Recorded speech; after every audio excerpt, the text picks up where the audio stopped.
quarterback. Oh, there's a goal.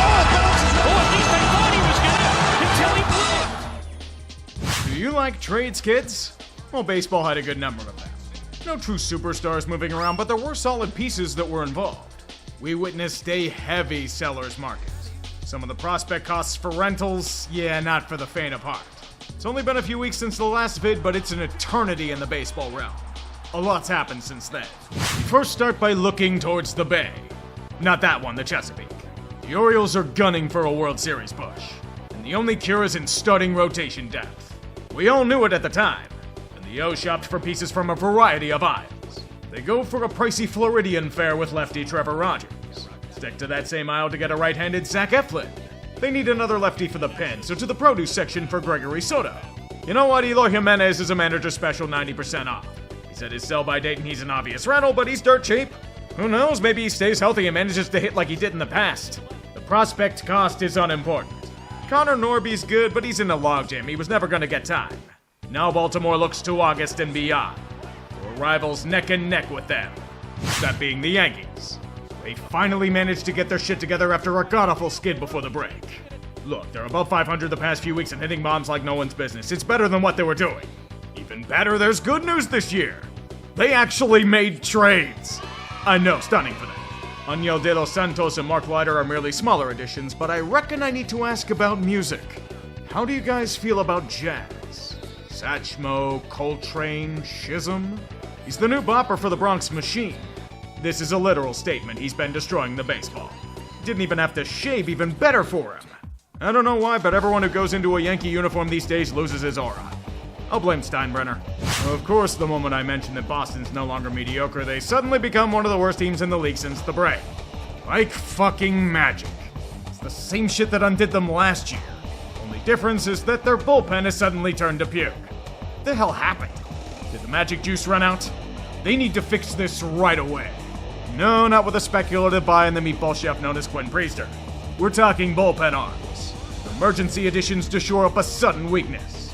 Lucas Sims and Luis Garcia are the men that will be welcome to the flock. Anything to get back to October ball. The bats are pulling their weight and then some. They need the pitchers to get their shit together. Yes, even the returning James Paxton. Welcome to the AL Central. It's a perilous place. One full of treachery and backstabbing at every turn. The Guardians may hold the lead for the time being, but they know they need to keep adding to keep rival suitors away. Cleveland's been good, yet a gnawing feeling gets to them regardless of reason. And no, it's not beating the Yankees in the playoffs. It's in reinforcements. Their outfield, Lane Thomas, will be added as extra bop to a rejuvenated lineup. With the starters, it's an interesting buy. Alex Cobb from the Giants hasn't pitched this season, but his rehab is going well. It's worth the risk if he pans out. And with the Royals, they're hoping for the same thing. This is their time. They're finally back to form. Bobby Witt Jr.'s just had a month for the ages. It's time to splurge on the market. The request is all of the arms. The bullpen especially needed them. And with the likes of Hunter Harvey and Lucas Erceg, they should shore that up. Michael Lorenzen for the rotation adds an extra boost from Texas. Paul DeYoung was all but free near checkout, so get him too. Hey, if Minnesota isn't doing anything, it's their game. Seriously, they did all but nothing. Trevor Richards. That's it. Really? You'd think they'd try considering how close they are to a playoff spot or something? Are they gonna pretend that getting Royce Lewis back is an acquisition? I know they didn't need much, but come on! Rivals are on your tail, boys! I believe the AL West is in the same boat. Rivals jockeying for position. Mainly Seattle and Houston. Did you know that the Mariners squandered yet another sizable division lead in their sordid history? Think they'd just buy a cup for all the dick punching they've suffered? The Mariners need bats. Badly. Seattle, for their faults, obliged with Justin Turner and Randy Arozarena. Turner's in his twilight and Arozarena is finally getting it together after an awful start, but their pedigree is unmistakable. You know what? The bullpen could use help too. Add JT Sharkwa and Yami Garcia to the mix to make it unstoppable. Look at Victor Robles, cast off from Washington and raking in his new home. That's what needs to happen to the rest of the lineup. Hopefully not get injured like J-Rod and Crawford did. But what about Houston? They've returned from the abyss, but there are serious flaws in their roster. Injuries have decimated the starting rotation. And they're not only eating Abreu's albatross, but Rafael Montero's been cut after signing a massive dud of a deal. Guess you shouldn't have fired James Click, eh? No need to focus on that. What they need is another starter. You say Kikuchi's been good in the past, right? Sure, he's a rental and his base stats are pretty rough, but the pedigree is there for... Good lord!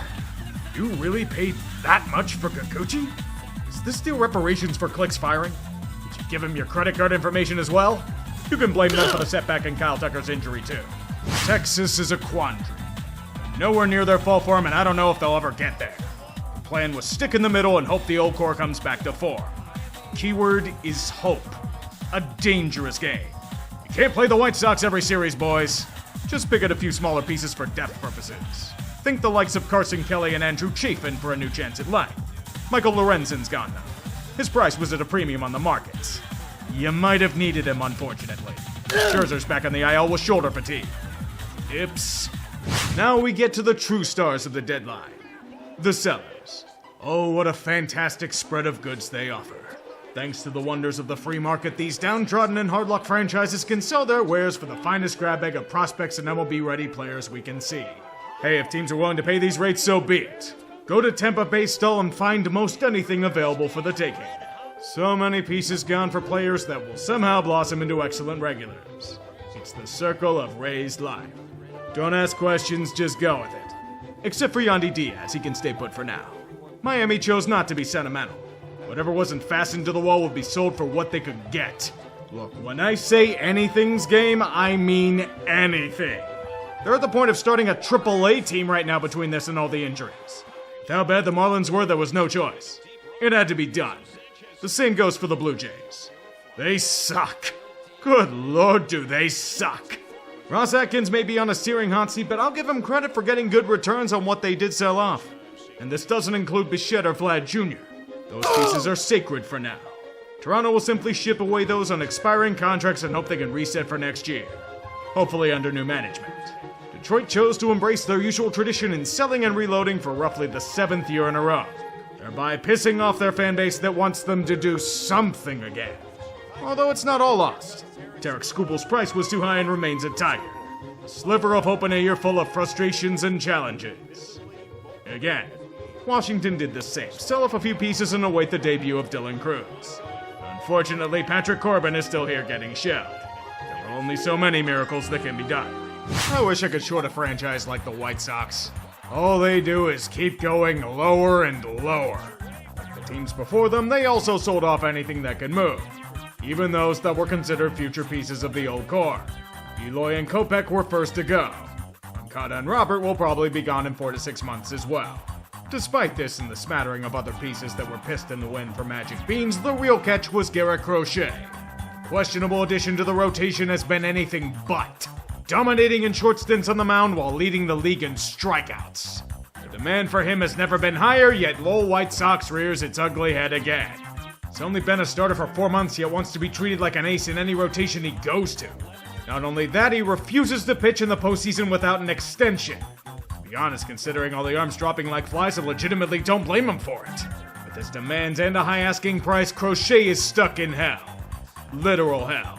Did you like one double-digit losing streak? Well, have another! This one setting the team record for most consecutive losses with 20 and counting. Lord, it does get worse. The Angels know all about it getting worse. When Artie Moreno's involved, it always does. For them, it isn't what they did, but what they didn't do. All of the pieces rumored on the block and in demand. One of the finest sellers markets in years. Yet crickets for those guys. The only ones freed were those on expiring contracts. Carlos Esteves and Luis Garcia. Nothing else was done.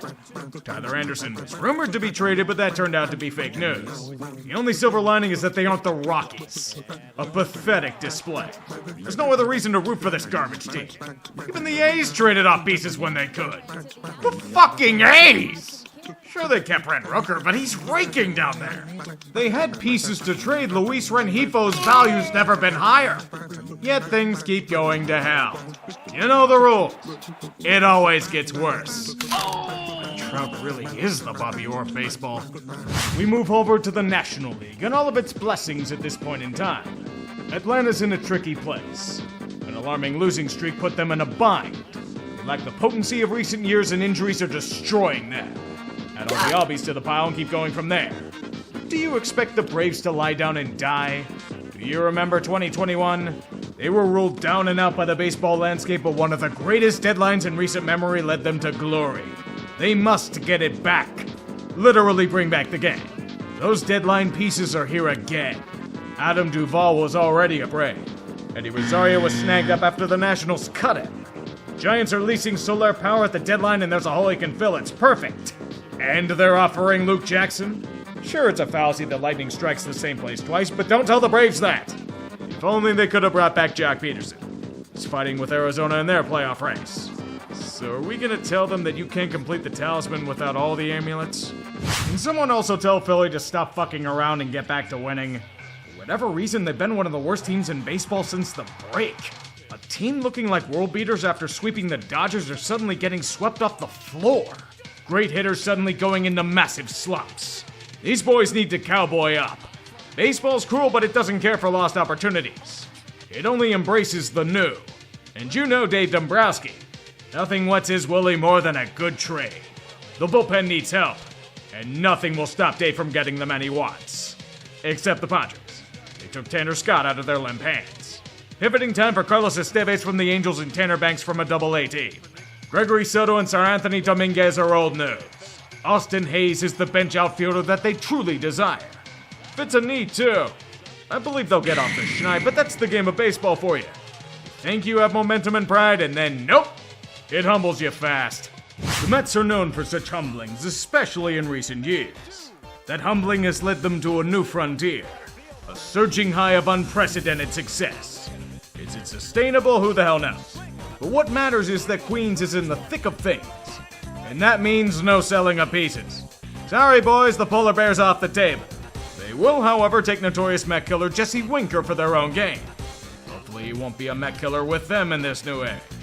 Same goes for their new arms, mainly Ryan Stanek, Huascar Brezoban, and Paul Blackburn. It's an interesting time at Citi Field, though Mets has returned to dormancy for the time being. Now begins an eruption of Mets baseball that will lead them to the promised land. Hell, they even got Kodai Senga back for the push. Kodai came and went like a lunar eclipse. As for our friends in the NL Central, they were a mixed bag of goodies and sour drops.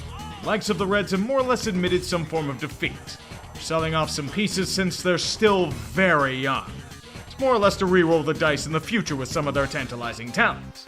Mainly Hunter Green and Ellie De La Cruz. The Cubs, unlike the Reds, chose a different approach. They didn't really sell, but they didn't exactly buy either.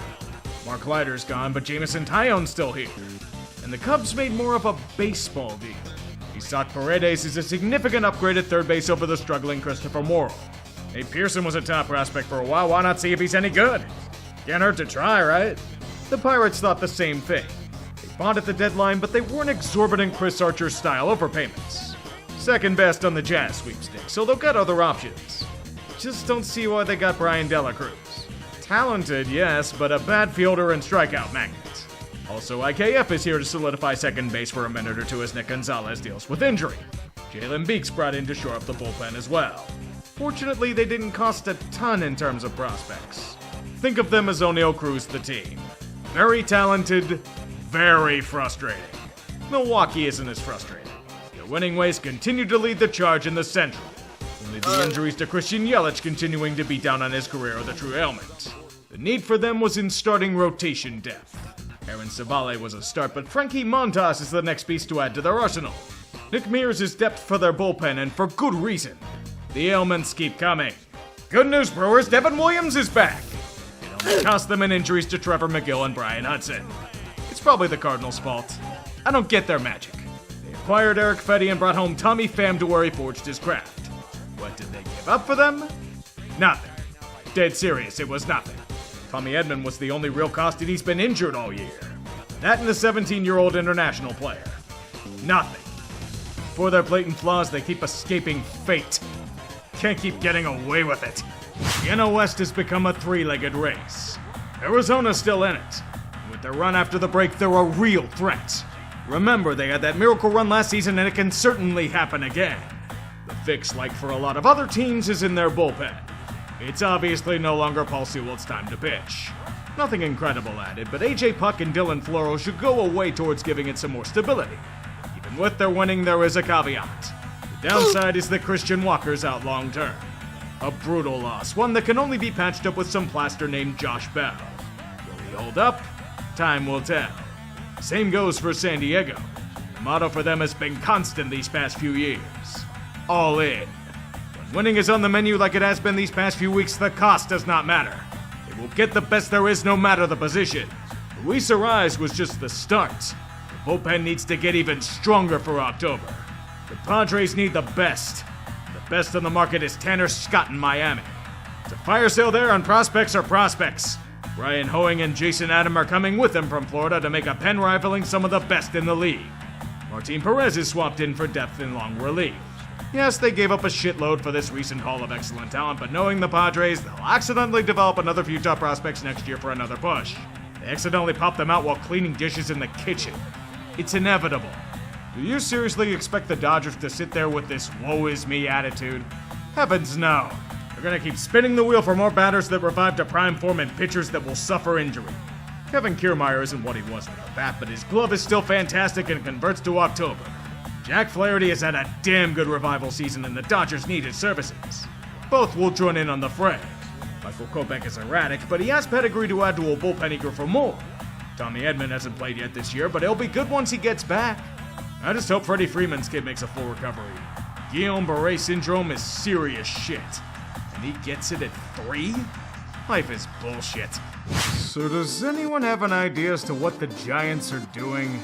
All signs point to a team that's struggling to get off the ground, yet they're sending mixed signals. They want nothing to do with winning, yet drunk texted at 3 in the morning wanting to get into it.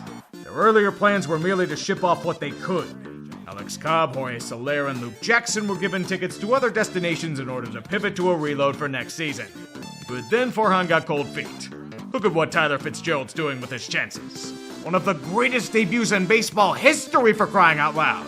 They beat up on the Rockies in a 4-game series.